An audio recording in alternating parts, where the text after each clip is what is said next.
Fascist হাসিনার জুলুমশাহী ছাত্র শিবিরের সাথে অমানবিক ও অনৈতিক আচরণ করে যে পরিণতির মুখোমুখি হয়েছে তা থেকে শিক্ষা গ্রহণ করুন। অপপ্রচার চালিয়ে, হুমকি দিয়ে, ষড়যন্ত্র করে ইসলামের আদর্শকে কখনো দমিয়ে দেওয়া যায় না। বরং যারা এরূপ হীন কাজে লিপ্ত তারা নিজেরাই একটা সময় ইতিহাসের আস্থা করে নিক্ষিপ্ত হয়।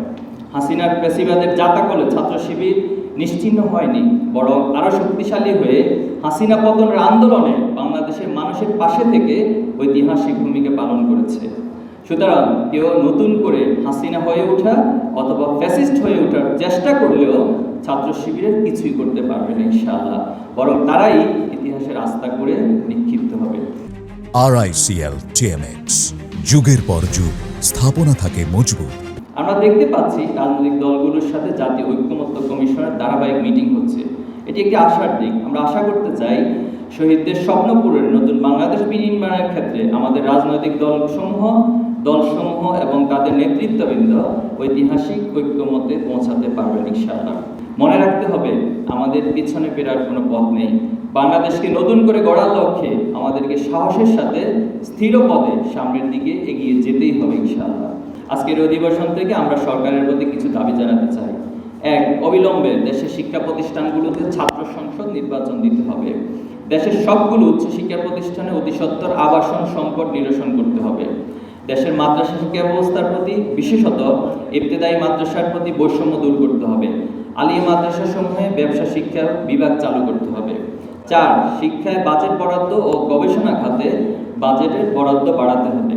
5. শিক্ষাঙ্গনে যে কোনো ধরনের সন্ত্রাস ফিরে আসার পথ রুদ্ধ করতে হবে। 6. আমরা জোরালোভাবে দাবি করছি ৩৬ জুলাইয়ের মধ্যে জুলাই ঘোষণাপত্র প্রদান করতে হবে, যেখানে জুলাই আন্দোলনের শহীদ, আহত, বঙ্গত্ব বরণকারী ও জুলাই আন্দোলনে অংশগ্রহণকারী সকল পক্ষের স্বীকৃতি প্রদান করতে হবে। ফ্যাসিবাদী গোষ্ঠী কর্তৃক সংগঠিত পল্টন ট্রাজেডি, পিলখানা হত্যাকাণ্ড, শাপলা গণহত্যা, গুম, অবৈধ নির্বাচন সহ সকল অপরাধমূলক কর্মকাণ্ড সেখানে তুলে ধরতে হবে। দেশের সঠিক ইতিহাস ও সংস্কৃতিকে ধারণ করে নতুন বাংলাদেশ গড়ার অঙ্গীকার ব্যক্ত করতে হবে। 7. প্রয়োজনীয় রাষ্ট্রীয় কাঠামো সংস্কার ও জনমনের শান্তি ও স্বস্তি ফিরিয়ে আনতে আইন শৃঙ্খলা পরিস্থিতি জোরদার করতে হবে। 8. জুলাই গণহত্যা সহ সকল অপকর্ম, গুম, খুন, দুর্নীতির বিচার নিশ্চিত করতে হবে। 9. একটি দক্ষ ও নৈতিকতা সমৃদ্ধ জাতি গঠনে আধুনিক ও আদর্শিক শিক্ষা ব্যবস্থা প্রণয়ন করতে হবে। 10. জুলাই অভ্যুত্থানকে বিপ্লবে রূপান্তর করতে এই সরকারকে একটি বিপ্লবী সরকারের ভূমিকায় অবতীর্ণ হতে হবে।